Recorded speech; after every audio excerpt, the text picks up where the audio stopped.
Catherine, go ahead. Okay, so I don't see my PowerPoint yet. How do I get back to that screen? Oh, here it is. Okay, I see it.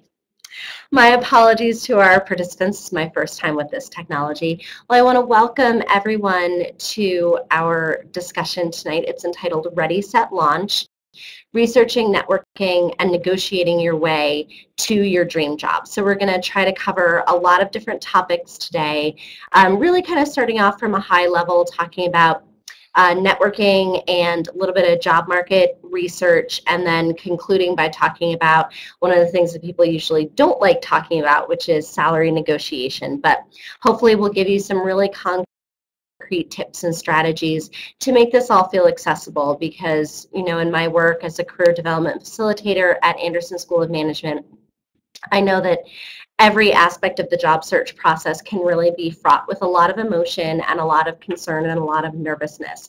So we're really going to work together tonight to make sure that you go away with some really concrete tips that you can start using right away.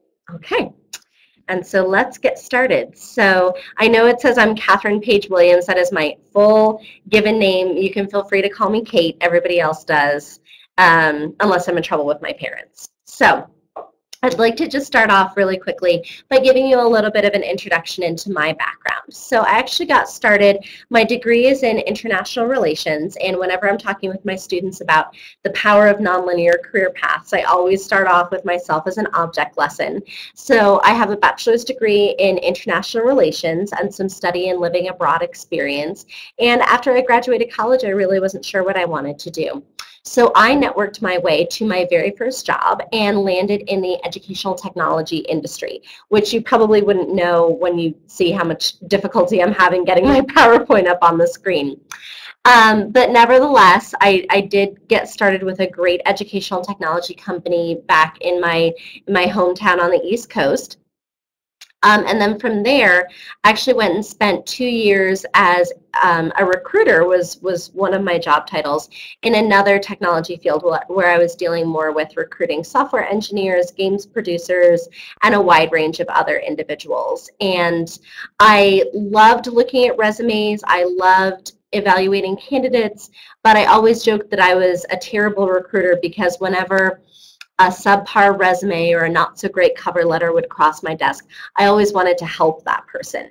So it actually was a really intuitive fit for me to come to UNM and actually take my 2 years of recruiting experience and really put it to use for the benefit of students so that they could have someone who's sat at the table in the recruiter's shoes, really give them some concrete information about what really matters on the resume, how to network, and how to approach a number of very emotionally fraught situations. So I've been in my current position for about 2 years, and as I mentioned, I'm from Anderson Career Services, so I oversee all of our graduate and undergraduate, as well as our executive MBA and our alumni. So I see about 30 students per week, and I have, you know, probably triple that volume of email every week, as you can imagine.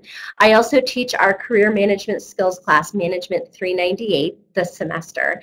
I also oversee all of our internships processing, as well as our student organizations. So there's a lot going on at Anderson. So just a little background about the perspective that I'm coming from is a very business-oriented one. And so if you're in a more liberal arts field, you know, some of this advice, recommendations, you may need to just kind of adapt it or kind of make it work for yourself. But I know we have a great team of career development facilitators over in Mesa Vista Hall at Career Services Maine who are always willing to help you and have much more specialized knowledge. And I really do hope that you'll take advantage of those opportunities, because they really are, you know, here to help you and help you launch your dream career. As for me, I have lots of passions. Of course, I love what I do, but one of my main passions is for social media responsible use. I'm a big advocate of really making sure that your private information stays private, but also that you engage with social media in a thoughtful way. So when we talk about networking, we'll be talking a bit about LinkedIn. It's one of my favorite tools for online networking. So it's really going to be a balance that I want to encourage you all to seek between privacy on the side of maybe your Twitter account, Instagram, Facebook, Reddit, Tumblr, whatever you have going on, but also making sure that when employers are Googling your name, and folks, 90% of employers are going to be Googling your name when you apply for a position, and I think that number is only going to go up. And so I really want to encourage everyone to be responsible and think about what an employer really would find. So that's one of the things that I've really taken on as an initiative. And secondly, the second piece of what I'd like to highlight today is the idea of professional branding. And so branding is a really, hot buzzword in marketing and social media, and it seems like it's just on the tip of everyone's lips. But the way that we want to talk about it is, how are you going to be communicating what it is that really differentiates you and makes you different as a candidate, as a really marketable candidate in what we know is a very competitive job market. Okay, so that's what I'm talking about when I'm talking about professional branding. And guys, at any time, if you have questions, if you want me to go over a concept, going too fast, talking too slow, anything, just kind of raise your little virtual hand or type me a little note, and I'm happy to respond in real time to any questions. So I want this to be as dynamic a session as it can be, with all of us not really being able to see one another. So really just, don't be shy about that. Okay, and I'll do my best to be looking over there. Okay, so with that, let's jump into our session overview. So as I was talking about professional branding, I really take a very holistic approach to this whole concept of professional development and job search. And to me, job searching is really at its core all about communicating your professional brand across a variety of platforms. So that means your resume or your CV, that means your cover letter, your LinkedIn profile, how you're networking with people, and lots of other things. When you're engaged in the job search, it is a full-time job. Often it's more than a full-time job, plus you're probably still a full-time student, plus you may already be working. So it's really a large undertaking, and to do it really correctly and thoroughly and robustly, it really does take a concerted effort. But the good news is there are lots of people in my role, and of course me included, who are here to help you with that, okay? So I want you to really be thinking about, the ways in which you are communicating what you as a candidate really are all about, okay? And that's going to form the core of what we're going to be talking about moving forward. So the first topic we're going to cover is going to be networking, which I will tell you a lot of people are very reluctant to do, but I landed my first 2 jobs solely because of networking. And every semester when I have students sit in my office, they come back and report that they've had great success with these techniques. So I don't just recommend them to torture you, because I know nobody likes networking, but I really do recommend it because over 80% of all the jobs and opportunities that are available in the market today are never going to be advertised. Okay, that you're not going to find them on Monster. You're not going to find them on Lobo Career Connection. Those are great resources, but when over 80% of jobs are located in what we call that large hidden job market, that means you need to be employing online and offline strategies, okay? I had a student describe one time what the point of networking was, and this student said that networking is all about creating a board of directors for your job search. And I loved that. We'll talk a little bit about strategic relationship mapping, which is an exercise that everyone can do to assess where they are and identify some areas of opportunity where maybe you want to enhance your professional network to really help you as far as the job search is concerned. Okay, the next thing we're going to cover, the next 2 topics probably are going to go a little bit faster. Job market research is a topic that's generally pretty straightforward, but I want to make sure that you really feel equipped with some great resources to use there. But again, this is going to be all about knowing yourself, knowing your professional brand, and really knowing your industry. Even if you're still exploring industries, or you're hoping to transition, as a lot of students are, it's really important to explore all of those industries if you're considering making a change, okay? Then finally, we're going to wrap up with salary negotiation. Typically, people don't love to talk salaries. This is something they're very uncomfortable with, get very nervous that this might come up in an interview situation. And I just want to say that's totally normal, but I do, want you to feel like you're equipped with the tools to know what you would do in that in that occurrence, okay, so that you really can go out and value your brand and work to get what your brand is worth, okay? Anybody have any questions about what we're going to cover? Anybody want me to cover anything, you know, additional or anything else? Okay. I'll assume if there's silence that we should just forge ahead. Okay. And remember, questions at any time. Okay, so networking. People tend to have a lot of misconceptions about networking. A lot of people, especially I tend to have a lot of introverts in some of my concentrations, and they kind of look at me and say, "Oh, do I really have to do this?" And the answer is, if you want to have the most complete, the most robust job search, yes, you absolutely do have to network. But when I'm talking about networking, I think it's important to talk about what networking is and what it isn't. Ordinarily, I'd break and have you guys do a little definition, but since this format doesn't really lend itself to doing that, I thought I'd just lead off by talking about it as networking is an opportunity, of course, to communicate your professional brand to a potential person who can help you in your job search, or even just someone, you know, who you think has an interesting job and you'd like to know more about them. At its core, networking is about teaching and learning. So a lot of the times when I have a student in my office who's really reluctant to kind of engage in networking, it's because they feel like it's somehow manipulative or they'll be monopolizing a conversation. And yes, that's definitely one way that networking can go, and I'm sure we all can think of a stereotype of someone who is very overbearing and really is not treating networking as an opportunity to learn about the other person. But when networking is done correctly, it really is an opportunity for you to teach somebody else about what you're all about and to learn about what that person is all about and where they're coming from.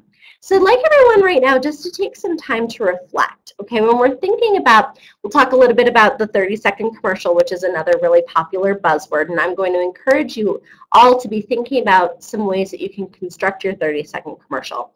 But it's important for your 30-second commercial and for networking in general to be memorable, okay? So you want to be as specific as possible about not just who you are, but why you do what you do. Okay, that's what's going to resonate with people, much more than what you're studying, much more than what you've done in your professional experience, but what you're all about. So when I introduce myself to people, I always start with, I am all about empowering students to reach their fullest potential in their academic and professional careers. That's what I always start with. And then I go on to elaborate a little bit more. You know, I do this through resume appointments. I do this through a number of different venues. But I always start with what I'm about. And I think that that's what people really will remember. So take some time. You know, all of you are engaging in a course of study because it's something that interests you, or you have a passion for it, or you're unusually skilled at it. So take some time to reflect about that. Those things are important, and people really will respond to them. Some other things that you can think about when you're thinking about communicating your brand, when you're thinking, you know, if you have that stereotypical 30 seconds with the CEO of your dream corporation with you in the elevator. What would you say about something like, what do you do right now that positively impacts your organization? Okay, that can be part of your professional brand. What skills, qualities, or attributes make you a top performer in your field? And this can completely be academic, depending on your course of study. How would you quantify your successes? Are you an optimizer? Are you someone who saves organizations tons of money? Are you engaging in massive research? Is your research in the scientific fields, and that's something that you can include to really relate to people, okay? And then again, as I said before, at the core, why do you do what you do? What are you all about, okay?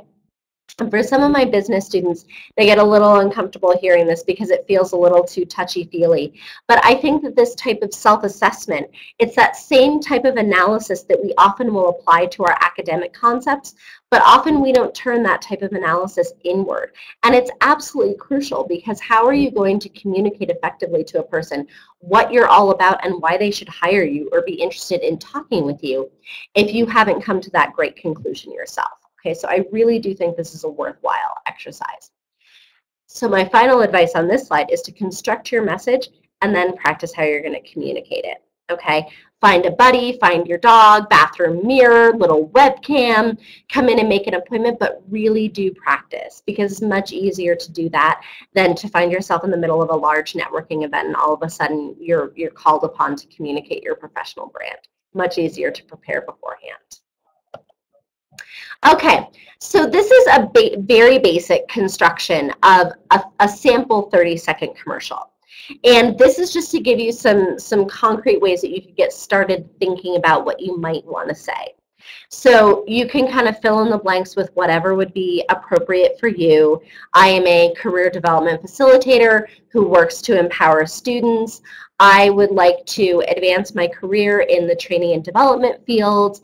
Can we follow up by scheduling 20 minutes to have coffee so that I can ask you some questions about your career path? That would be an example of my sample 30-second commercial using a template like this. So you can see that the different elements. So I talked about what I'm doing right now. Now, I happen to be in a career and in a position that I love and that is very descriptive of what I'm all about. But if you're currently not, or if you're currently a student, it's fine to say what you're studying. It's fine to say what your dissertation or your master's research is all about. That's completely fine. It doesn't have to be a job title. But the second part, what you work for, what sector you work in, what you'd like to do, that again is going to be part of that professional brand. So that gets at the why of why you're doing what you're doing. Okay. And then the last piece is actually a critical component. So some people tend to get nervous when they're interacting with somebody because of the dreaded pause at the end. What are you going to say once you've done the introduction? How are you going to follow up? Well, this is a way to kind of combat that by leaving the person with an actionable next step. So something, an email follow-up, an informational interview that gives them something to do, okay? That way you're not just kind of hanging there in the abyss. And there are lots of different ways. This is another great thing that you can often do a bunch of research before you go to, say, an industry event, or you go to a meet and greet with some of your professors. You can do some research beforehand to see who will be there. Look them up on LinkedIn and see if there's really going to be a strategic connection who can help you get to your next goal in terms of your professional life. Okay, so that actionable next step and communicating the core of what you're about is going to take you far. Okay, so another thing, I'm a very big proponent, as you probably can tell, of knowing yourself and knowing your strengths. And one of the things that I always recommend that all of my students do is head on over to Mesa Vista and get the Myers-Briggs personality type testing done. And I know it sounds like you'll be sitting in a room kind of, talking about your favorite colors, or are you a dog or a cat person? It's not like that at all. It's you reporting on your preferences, and there are multiple decades of research backing up that this type of reporting can really be very instructive. It's not about putting you in a box, but it's about shedding a little bit more light on your preferences and how you might like to work in different situations pertaining to that. Okay, so that being said, that's where this slide really comes from. So extroverts and introverts, despite kind of what your preconceived notions may be about those two types of personalities, really this pertains to where you get your energy. Extroverts tend to get their energy from other people. I'm a very strong extrovert, so right now it's actually very hard for me to be sitting in a room kind of, talking to people that I can't see. It's much more energizing for me to be in a room full of people. So if you're the type of person who gets a lot of energy from situations like that, you might be an extrovert. Now, on the other hand, if you're someone who, after you give a class presentation or go to a big party, you really need to sit by yourself for a while and recharge your batteries, that might be a sign that you're an introvert, okay? So it doesn't mean that you can't have aspects of both, but it's really, again, about your preference, okay? So I wanted to say all of that because, of course, when we talk about networking, there's the stereotype of, the strong extrovert who can go out and kind of work the room and meet everyone. And to an extent, that's true. Extroverts can be very strategic networkers, but so can introverts. It's all about knowing what your strengths are and then really playing to those strengths. Extroverts, I will tell you right now, are not perfect networkers. We have a tendency to talk more than we listen. We have a tendency to kind of step on people's toes because we're so excited to give our feedback. And so there's really a lot that can be learned from one another. So some tips that I would give, if you know that you have a tendency to be really outspoken, Maybe you cut your friends off when you're sharing stories around the dinner table, something like that. If that tends to describe you, keep that in mind and encourage the other person to speak first. When you are talking to that person, pretend you're going to be quizzed on that information later, and that will make you really tune in to the message of what that person is saying, because you don't want to miss out on something important, some important kernel of information, because you're so excited thinking about what you're going to talk about next. Okay? Introverts, observe extroverts. See the way that they will approach people and go up to them and just kind of initiate a conversation and imitate them. You may never feel totally comfortable walking into a room and just kind of sticking out your hand and putting yourself out there. But you can put it on like a jacket or a coat just for that time and really kind of play to your strengths that way. Okay? Everyone can learn to be very strategic networkers. These are all learnable, acquirable, attainable skills. Okay? Just like the first time you walked into a class that you'd never taken before, that professor would have no expectations that you would have any knowledge of that material. Yet somehow when it comes to career development, things like resume, cover letter, networking, we somehow expect these things to come naturally, when really all it takes is a bunch of practice, with my office, with the career development facilitators over at Mesa Vista. All of these skills are attainable for you, okay? So back to introverts. Come prepared with questions. You can really do a lot of your networking prep at home before you ever get to the event. So come prepared, do your research, find out who's going to be there, and then from there, kind of prepare your questions so that you don't feel as exposed, okay? And if you need to take a little time composing your answer, typically introverts like to take a little bit more time before they kind of just jump in like an extrovert would. And that's okay. The silence is going to seem a lot longer to you than it is going to be to the person that you're networking with, okay? So bottom line on this slide, everyone can network. It's an acquirable skill, okay? Just takes a little bit of practice. Okay, so I think another thing to keep in mind as far as networking goes, I'm a big proponent of networking smarter, not harder. You want to choose events strategically that are going to make sense for you. So if you're not in the business community, it may not make sense for you to go to every single event that New Mexico Business Weekly puts on, okay? You don't have to know everyone in town, but you do need to identify, and this is where the strategic relationship mapping will come into play. You do need to know enough people who can help move you towards your professional goals, okay? And we'll talk about ways that you can assess where you currently are and then move toward that. So this might be kind of getting to know the professional organizations, whether that's in the sciences, in the liberal arts, whether that's in international relations, anything. I don't know of any industry that doesn't have its own professional organization. So unless you're really, really specific, there are probably a bunch of other people who are sharing best practices or hosting speaker series. So find out where those are, because groups of like-minded individuals are usually going to be very strategic for you. Okay, and if they're involved in those professional organizations, they're probably working in the industry or they have worked in the industry. The other thing would be to find some speaker series that you can attend that would make sense for you. Okay, again, doesn't have to be everything, but if you see that the president of your organization or of your dream company is coming to town, that would be a good opportunity for you to make a strategic connection. For my business students, I always recommend Chamber of Commerce meetings. So if anyone's entrepreneurially minded or anyone's in the business school, that's a great resource. And here in Albuquerque, we have the Hispano Chamber of Commerce, we have the Native American Chamber of Commerce. So we really have a lot of resources culturally and in the business community that really can be very supportive for you. Okay, and they meet regularly, and they have in the past loved to partner with students. New Mexico Business Weekly is a resource that a lot of my students are very familiar with. All Anderson students have free access to it, and if you need access to it, our office would be happy to help you as far as signing up for a membership. It really is, and they host a number of events, I think, on a monthly basis. And this is everything from economic projections about our state to honoring the 40 most influential individuals in Albuquerque under the age of 40. So this can really be some good events to kind of just get your feet wet. The other thing is, don't forget to partner with your professors.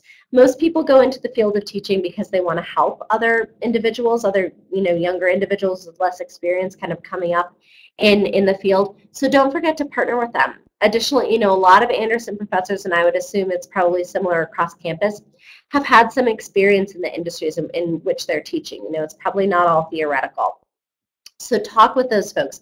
Really recruit them and use them strategically. Okay, so again, it's not about the quantity of people, but it's about how are these people poised to kind of help you to reach your professional goals. Okay, and remember, the more people who know specifically about what you're looking for, the better able they'll be to help you reach your goal. Okay, Albuquerque is a pretty small, big city, especially for this East Coast girl. So keep in mind that even if you're talking to somebody who doesn't work for your dream company, they may know somebody who does. Okay, so just keep in mind and don't discount a new connection just because it's not immediately apparent. Always be asking that next question. Okay, if you don't know someone who works at Sandia, do you know someone who would know someone? Okay, so that second level connection. Okay, informational interviews. Some of you may have already done this in your industry. Great way to network, and it's a little bit more of it's a lot of personal contact, but it's not so much kind of walking into a room and networking in that traditional way. It's a great way to expand your network and also to gain insight about different fields. So this would be, you would identify a contact, could be someone that you met through LinkedIn, through a networking event. Really where the crux of it is, you would spend about 20 to 30 minutes with an industry professional, or it could be a professor, could be a fellow, someone you're in a class with, could be an alum. Okay, you would go prepared, dress very professionally, asking questions about career path, if they have any advice that they would give to somebody who's just starting out, tell you a little bit about a day in their lives professionally. Really can be very flexible, but those are just some ideas to kick off with. And really, that's an opportunity to forge a new connection for you. At the end of it, it is very appropriate to send a thank you note and connect on LinkedIn if that person has indicated that's acceptable for you to do. And that way you can continue to follow up and really cultivate this network, because of course networking isn't just about forging these connections, but really cultivating them so that they grow in a meaningful way. So again, you don't want to know 500 people just on a superficial level. Much better to know 5 people who really know what you're about and are actively working on your, getting employed board of directors to help you reach your goals. Okay, social media networking. So probably everyone has received a number of emails, probably from colleagues, classmates inviting you to connect on LinkedIn. Hopefully you all have LinkedIn accounts. Again, major passion of mine. I like to refer to this type of networking as the virtual handshake, because LinkedIn has so automated the process of making new connections. So LinkedIn, I always tell people it's not just about the size of the network, the people that you're immediately connected to, but if you have a LinkedIn profile and you look at the number of second-degree connections or people that you have one connection in common with, I think I have about 200 connections, and my 200 connections connect me to over 4 million professionals. And wow, what a powerful thing that is. And so and this can be a great way also to dip your toes in if you're not feeling super comfortable with networking. It's very hands-off. It's not really putting yourself out there except in the email world, okay? So I'm not sure how familiar everybody is with LinkedIn. If you need me to go a little bit more in depth, please do let me know or send me an email afterwards. But if you use LinkedIn at all, they have a great feature that's a little quick search bar up on the right-hand side. And I always recommend that people go to the advanced people search rather than just kind of typing in a name. You can include keywords from your industry. You can include where people went to school, because often that's a good way to forge an instant connection. I love to connect with fellow alums. And just see a list of people that come up, see who you have in common, and then start reaching out. Another great way to get connected is to join groups in your profession. Okay, these are online groups based on professional interest. All of LinkedIn is very professional. It's professional networking software. Ask questions, provide content, because I promise you recruiters are going to be looking at that. When I was recruiting, I would extensively go through software developer groups on LinkedIn and see who are the people who are contributing to the organization, because guess what? Those people who are influencing thought, that's who I want to have on my team, okay?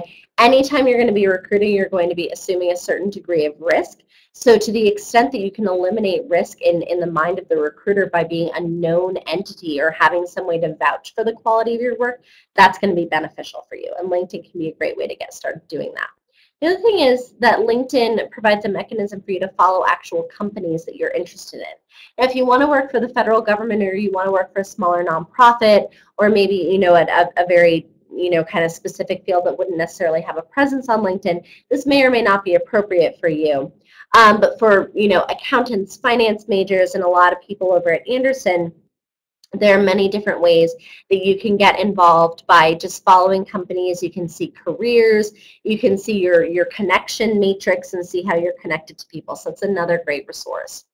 The other thing that I'm not sure a lot of people are using right now is LinkedIn actually has its own student jobs portal that will help you to find entry to mid-level jobs. It's a free resource, and these are located across the country. So if you're thinking about spreading those wings and really, you know, kind of spreading out, it can really help you to do that, okay, right from here in Albuquerque. Also can help you, as I said, identify targets for informational interviews or mentoring, okay? It's a very simple way to get started, and again, if anybody needs additional help with that, I would encourage you to make an appointment with your appropriate career development facilitator. Okay, and so, oh, this will teach me to write notes to myself on a slide. So I was going to create a hand up, and since you guys have the PowerPoint, you'll be able to do this yourself. So this is a very rough example of a strategic relationship map. So as you can see in the middle, there's the goal, and this goal can be as specific or general as you want it to be. It could be a specific job that you have in mind. It could be an industry in which you hope to transition to. It could be lots of different things, okay? The rectangles, or I guess they're rectangles. Clearly my artistic abilities are not very strong in any case. Those represent an opportunity for you to assess where you are currently. Okay, so up in the box on the left-hand side, I have written down, you know, a list of who can help you reach your goal. So this could be grouped into, you know, professors or industry professionals or fellow classmates. You know, you can have as many of these kind of circling your goal as possible. Now, what's important here is not just to identify who you already know, but also where are the deficits or the areas of opportunity.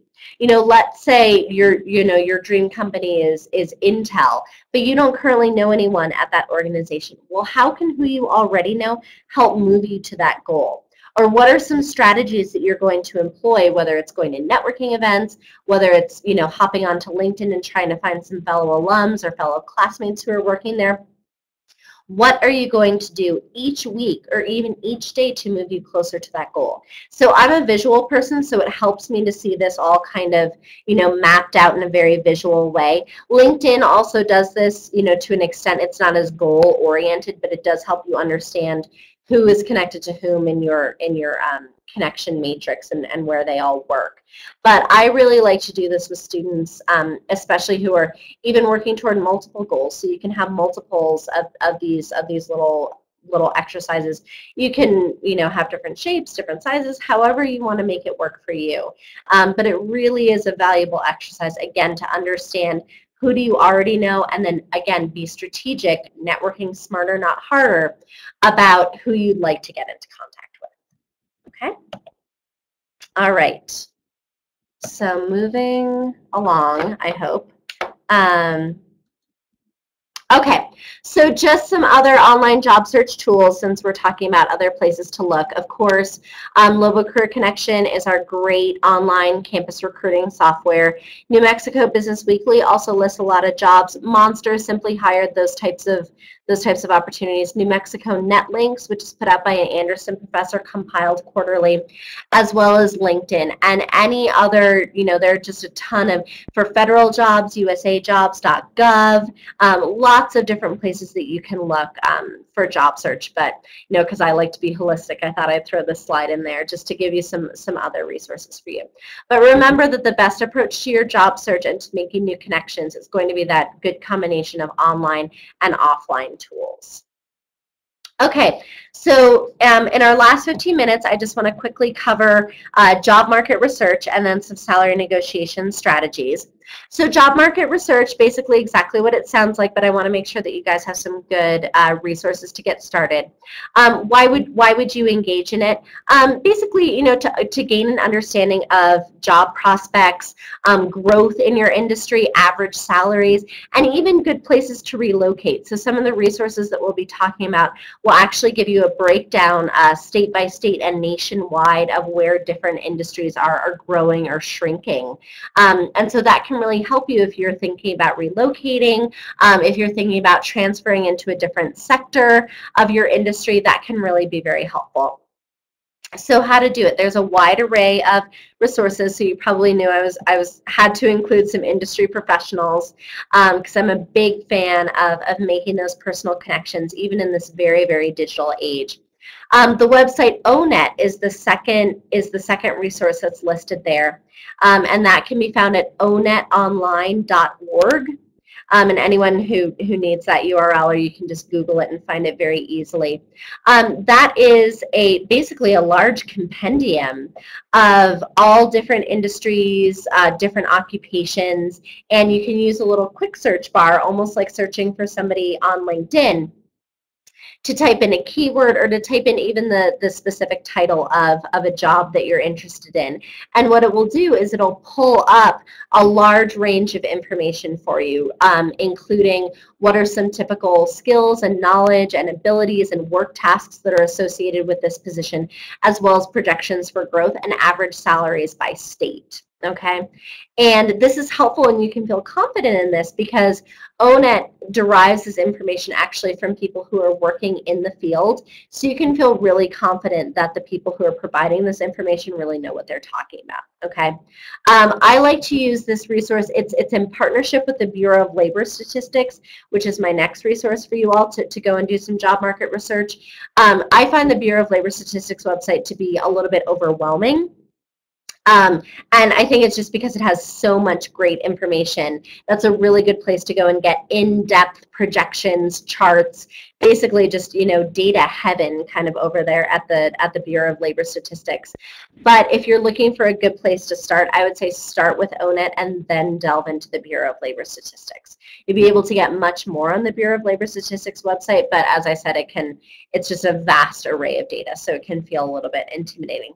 The other thing would be to partner with state and local employment agencies. So here in New Mexico, we have the New Mexico Department of Workforce Solutions, and they also provide economic projections.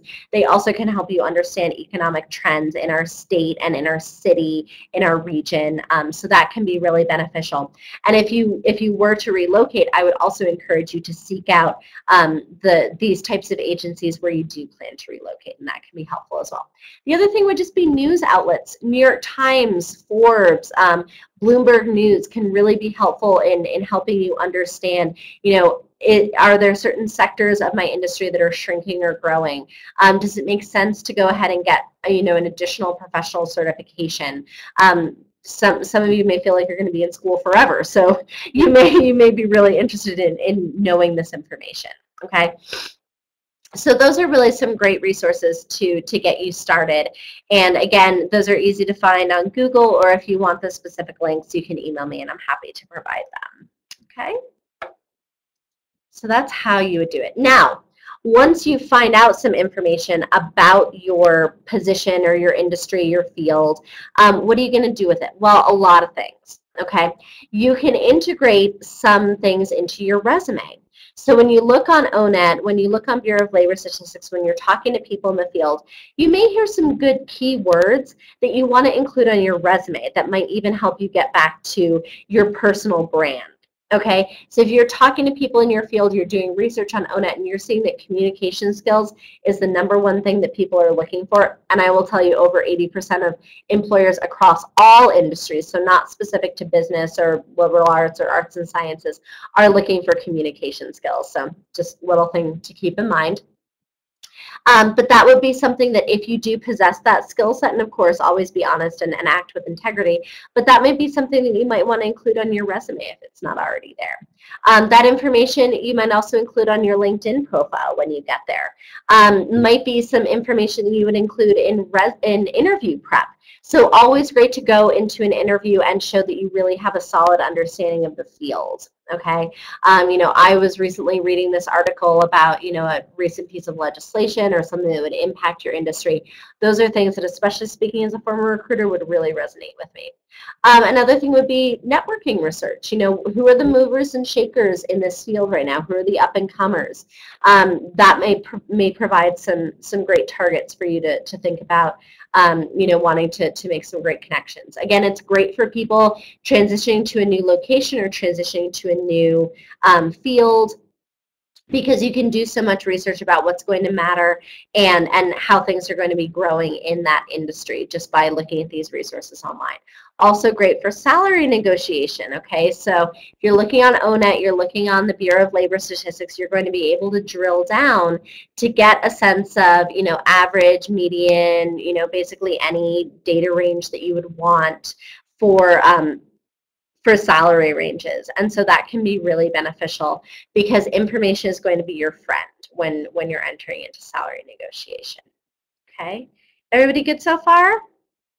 All right, just going to assume that's a yes because no one's saying no. Wonderful. Okay, so some other ways, so those are all great resources, but again, other ways kind of bringing us back to LinkedIn, connecting with industry professionals, joining groups in your professional field, also a great way to do some job market research. So somebody who's working in the field may have a different perspective that's not necessarily being published. So that can be a great way to get kind of the insider scoop. Connect with professors to discuss what are some of the trends that they see. What's the research coming out? What are the projections coming on down the road? They are great resources for you. And then just for you all to be proactive about finding articles and news relating to trends in your field. You know, we're on a 24-hour news cycle, so if something's changing, you're going to know about it. That's probably not going to be hidden from you, okay? So it's a question of getting different perspectives. I would always encourage you to use multiple sources when you're engaging in job market research, so you really can feel confident that you have the whole picture and not just one person or one agency's perspective. Okay, show me the money. I really just want to say that because of the, you know, the reference to the movie. But in any case, now we're gonna finish up our session by talking about salary negotiations. So this is typically something that people dread. I would say probably even more than networking, and that's because, you know, you've gotten to the end of the interview process typically, and now you're really doing some soul searching about, do you want the job? Is the, you know, salary going to be able to meet your needs?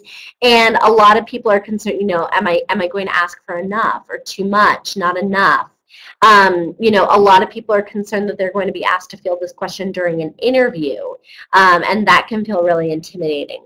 You need to be thinking about how willing you are to negotiate, and you also really need to be thinking about how well do I know my own worth. Okay, so that's where really doing that salary research, knowing your field, knowing your industry, and getting that perspective from lots of different people, that will really benefit you. Okay, so throughout all of this, just remember, research is your friend. Knowing those numbers, having some ballpark stuff, having some benchmarks, that is going to help you. Okay, and we'll talk about some strategies of how to field those questions. Okay, so some basic tips to be prepared. Again, research the position on ONET. Research trends on the Bureau of Labor Statistics. You can even sometimes review the salary range on the job description. Sometimes this is the first thing you notice. Sometimes you go back and say, oh yeah, they did include that. Federal jobs will often provide this. UNM jobs will provide this. So depending on where you're looking, they may already give you a range. So they may already, you know, be kind of helping you sort of understand the scope of that. Again, talk to industry contacts. If you can find someone in HR who can give you some insight, if you can talk to your professors, LinkedIn contacts, and ask them to give you kind of the inside scoop of what would be realistic. Okay, so that's the research that you do sort of externally. Then again, it's going to circle back to assessment. So assessing your knowledge and your experience. Perhaps your advanced degrees, perhaps your years of service in this particular field or this particular industry. Factor in geographic region. Okay, so salaries are going to be very different in Manhattan than they are going to be in Albuquerque. Okay, so and that's why ONET and Bureau of Labor Statistics can really be helpful, because they will allow you to drill down by region. Okay. Also, know what you need to make to cover your costs. Some of us are so excited to jump at the prospect of a dream job that we may not be considering fully, what are my costs as far, transportation costs are going up, housing costs are going up, and really having that solid understanding that only you can arrive at of what you need to be making. Okay, usually not $1 million right out of college, but maybe for some of us. But really knowing what it is that you would need to cover those costs and having that solid understanding. So having that good self-assessment that that can be done. Okay, so now we will cover, and I'm just going to bring up my notes over here. Now we're going to cover some common what ifs, and so maybe these are some of the questions that you've even been thinking about as you're signing up for this session. Okay, so what if, probably most common one, what if they ask me for a hard number during an interview? There are a number of different ways to field this. I would say, it's not as common to have to field this question in an interview situation, particularly first round, but it does happen. So some ways that you could field this would be to say something along the lines of, there are lots of things that I'm considering in my job search, and salary is one factor in them, but I'm really looking at the bigger picture. Or you can say, I would expect to be compensated fairly, at a rate that would be commensurate with my skills and current level of experience. So you may notice that when I'm giving you suggestions, it's predicated on this notion that, and you probably heard this before, whoever mentions a number first loses. So salary negotiation is a power play. And the idea being that whoever kind of sticks out that hard number first is going to be in a less desirable position. So if you can at all avoid mentioning a number right off the bat, that is going to benefit you, okay? But that leads me into my second question. What if they won't say a number first? So what if they're really hammering you and they're like, okay, yes, I hear that, but really, what are you looking for? Because we want to know if we can bring you on. And some places will really put the pressure on you, okay? This is really where coming in armed with your research, even if it seems a little premature, but I recommend doing it before any interview, just so that you have a range, so that you're not completely caught off guard. Okay, know what a typical range would be and give that range. If you're flexible, say that you're flexible. And then also, I would reiterate that salary is just one aspect of what you're looking for in the total package of the job, because for a lot of us, we're looking for purpose, we're looking for passion, we're looking for things, salary of course is very important, but for a lot of people it's not the only thing that's important. So I think it's important also for recruiters to hear that. Okay, another common fear. What if the number that you ask for is too high? Well, they'll probably tell you. And if they don't, you're always going to hear stories of someone who threw out some wild number and was eliminated. But this is why it's good to kind of have a range and to reiterate that you're looking at lots of different factors. If you're flexible, say that you're flexible, but within that range. You could ask them a number that they would find reasonable, ask for them to provide a range. And then if possible, maybe there are some other things like a flexible work schedule or, an alternative work week that you would accept that would be, other things that don't necessarily provide additional remuneration, but would be other value adds to that position that you'd be willing to. I know myself as a working outside the home mom, there are lots of different things, that would be very attractive to me that, would help me do a number of things. So depending on your life circumstances, there may be some other things that you would want to ask for that wouldn't, again, increase the dollar amount on your paycheck, but that might really contribute to your quality of life. What if you're not sure how to figure out how much you're worth? Okay, so so hopefully, by looking at these resources that I've provided you, you would have some places to go. But if you're still not sure, always make an appointment with your career development facilitator, because we'll be able to craft a targeted solution for you. Okay, and finally, what if you can't get the number that you want right now? Okay, so I would say it's always best to be realistic, understanding that we're still in this recession, understanding that companies across the board are being asked to do more with less. I would say a couple of things. I would say, really be really be aware of what you need, and that, you know, that may entail walking away from a job that might otherwise be a good opportunity, but also be strategic. You know, are you able to get by now at a lower salary, but are you able to ask for something like performance-based incentives? If you perform, you know, these concrete deliverables in a certain amount of time, you know, would you be able to expect something like a career ladder or progression? But having that forward thinking and not getting too stuck in the right now, what is it right now, that will also be beneficial for you. Okay? So hopefully giving you some ideas of how to answer some pretty sticky questions. Okay. So moving right along, we're actually going to be wrapping up, thinking about conclusions and next steps. Again, you know, as I said at the beginning of the session, this content is really part of a much broader matrix of job search, professional development, and career exploration. And I'd encourage all of you to meet with a career development facilitator soon to discuss how all of this fits in more broadly with your goals. I provided the links to UNM Career Services Maine and also to Anderson Career Services. If you're an Anderson student, I'm more than happy to meet with you. I'd also encourage you to find all of us on our social media. We also have an Instagram, a Twitter, and a Pinterest if you're so inclined to do that. And you can find all of our links on our website as well. And I just want to thank everyone so much for joining us on this session and bearing with me while I learn technology. And I just want to open it up if anyone has any questions. Hi guys, while we get the questions for Kate, I'm going to bring the evaluation link for everybody, okay? Please don't forget to give us your feedback so we can improve our services on your behalf. So look for the link on your browser now.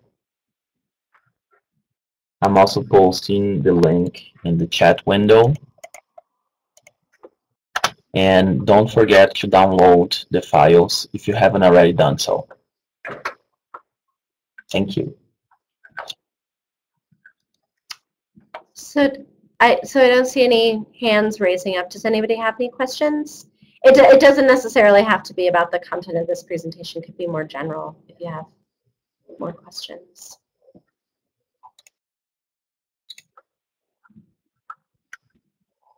No? Okay. Well, I know it's kind of running into dinner time. Well, I just want to thank everyone so much, and you know, I hope this was really informative and gave you some, you know, obviously it's going to be a very broad overview, and we can get much more into depth if, you know, in an individual appointment. So I'd really just encourage you to use the resources that are available to you on campus. There are a lot of people here who want to help you with your job search, so really please do use us. I wanted to thank Catherine once again for presenting for us. She's great, very knowledgeable. I took a lot of this presentation, and I want to thank everybody who participated. I'm going to be stopping the recording now.